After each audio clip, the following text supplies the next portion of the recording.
हरियाणा के मुख्यमंत्री मनोहर लाल के कुशल नेतृत्व में हरियाणा सरकार प्रदेश के विकास की गति को बढ़ाने के लिए लगातार काम कर रही है।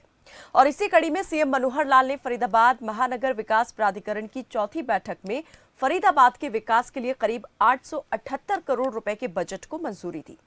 इस दौरान साल 2031 तक भविष्य की जनसंख्या वृद्धि और इससे संबंधित बुनियादी ढांचे के विकास की आवश्यकताओं को देखते हुए शहर के बुनियादी ढांचे में सुधार, नागरिक सेवाओं को बढ़ाने और बेहतर पर्यावरण में योगदान देने के लिए इसे तैयार किया गया। साथ ही प्रमुख परियोजनाओं को मंजूरी दी गई। देखिए रिपोर्ट।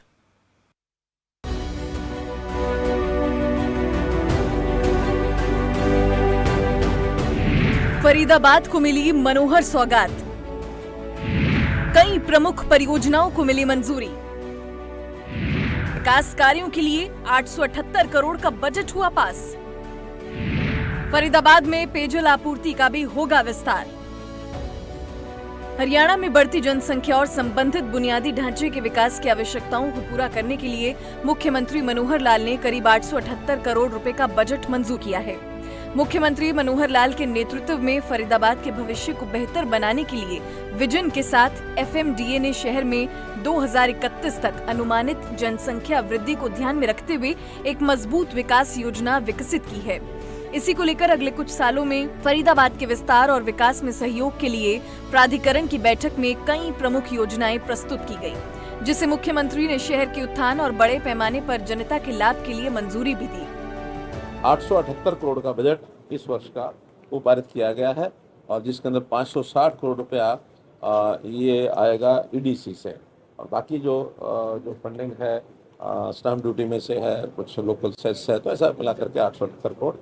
और जो इस वर्ष के काम है वो तो जो ऑनगोइंग काम है उनके ऊपर विचार किया गया है। जहाँ कहीं कंप्लीशन हो गया, जहाँ कम यानी जो बचे हैं, कहीं एक दो जगह पर जो ठेकेदार बदलने की बात आई है वो छोटे छोटे काम थे, लगभग 30-35 तो चल रहे हैं। आगे विचार किया है कि जो बड़े काम हैं एफएमडीए वही करेंगे और जो छोटे काम है पहले से एमसीएफ जो कर रहा है अब एमसीएफ ही करता रहेगा, एमसीएफ से टेक ओवर नहीं करेंगे छोटे काम।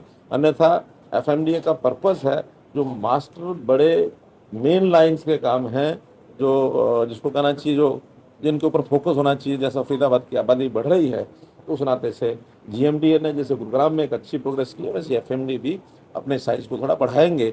उसी हिसाब से मैन पावर, इंजीनियरिंग स्टाफ ये सब उसमें रखेंगे।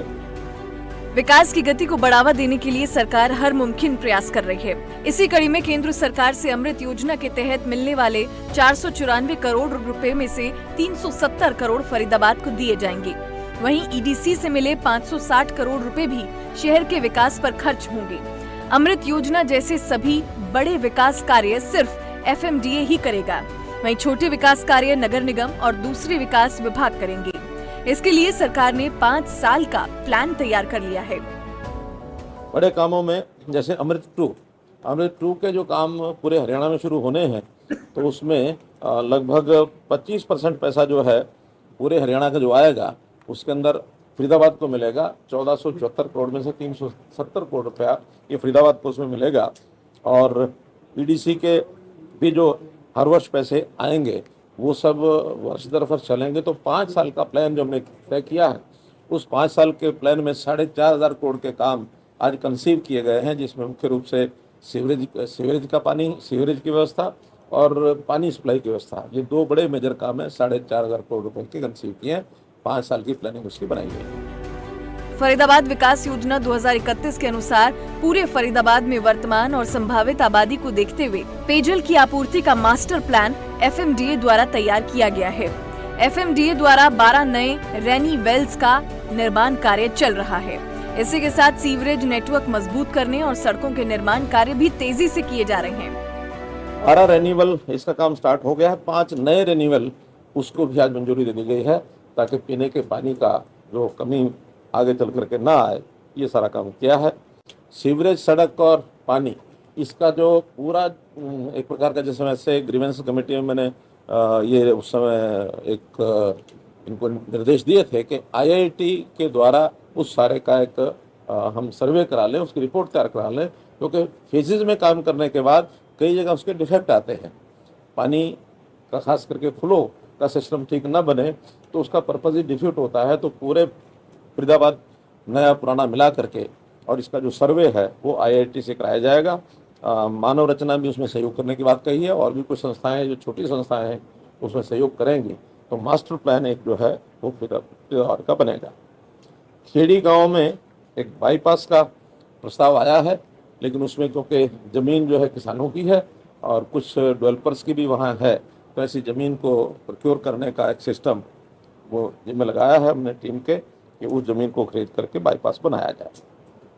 ग्रेटर फरीदाबाद में आगरा नहर के साथ साथ 20 किलोमीटर की सड़क, इसको पहले 2 लेन थी, अब उसको 4 लेन किया जाएगा उत्तर प्रदेश सरकार के साथ मिल करके, क्योंकि डिपॉजिट वर्क उत्तर प्रदेश को ही हमको देना होगा, उन्हीं का क्योंकि नहर है, तो इसलिए उनके साथ मिल करके उस नहर को उस सड़क को चौड़ा करने का एक विषय भी तय किया है। 2031 का जो मास्टर प्लान है उसको ध्यान में रखते हुए जो सीवरेज लाइन और पीने के पानी की व्यवस्था जो उसमें मैंने बताया है, जो MCF का भी सीवरेज सिस्टम है उसको भी अपग्रेड करने की बात FMDA के जिम्मे लगाई गई है, जो मैंने पहले बताया 4,500 करोड़ का। CCTV कैमरास बढ़ते शहर में अब CCTV कैमरास की आवश्यकता है, तो 1009 नए CCTV कैमरा लगाने की भी इसमें अप्रूवल हमने दे दी है। शहर में यातायात व्यवस्था को सुधारने के लिए हरियाणा सरकार द्वारा FMDA को शहर के सार्वजनिक परिवहन के लिए 50 नई CNG बसें दी जाएंगी। इसके अलावा 100 नई ई-बसों का प्रस्ताव भी तैयार किया जा रहा है। यातायात व्यवस्था को मजबूत करने के लिए हरियाणा सरकार लगातार काम कर रही है। यातायात की व्यवस्था ये बेहतर करने के लिए हमको जो CNG की बसें 50 तो वो आएंगी, और इसके अलावा इलेक्ट्रिक व्हीकल 100 इलेक्ट्रिक व्हीकल ये फरीदाबाद के लिए और मंजूर करवाए जाएं, ऐसा भी एक प्रस्ताव हमने ट्रांसपोर्ट डिपार्टमेंट को तालमेल FMDA के साथ करके वो सब किया जाएगा। जेवर एयरपोर्ट हमको पता है जिसे बहुत तेजी से उधर काम चल रहा है, तो जो फरीदाबाद और पलवल साइड का जो यमुना नदी के आसपास का जो क्षेत्र है उसमें उसको भी हम जो है कंट्रोल एरिया इसको घोषित करने की बात कही गई है, ताकि वहाँ भी आगे चल करके जो विकास होगा यमुना नदी के साथ साथ, और यमुना नदी का कुछ हमारा जो हरियाणा का एरिया नदी के पार भी है, तो नदी के पार के एरिया को भी उसी हिसाब से कंट्रोल एरिया बना करके उसका विकसित किया जाए उसको। हरियाणा के मुखिया मनोहर लाल हरियाणा को बाकी सभी राज्यों के मुकाबले आगे बढ़ाने के लिए प्रयासरत हैं। इसी दिशा में आगे बढ़ते हुए सीएम कई ऐसी परियोजनाएं चलाते हैं जिससे हरियाणा में विकास कार्यों को गति मिल रही है और हरियाणा वासियों की जिंदगी खुशहाल हो रही है। अब देखने वाली बात ये होगी कि सीएम ने जो फरीदाबाद महानगर विकास प्राधिकरण की बैठक में फैसले लिए हैं वो कितने कारगर साबित होते हैं। ब्यूरो रिपोर्ट, खबर फास्ट।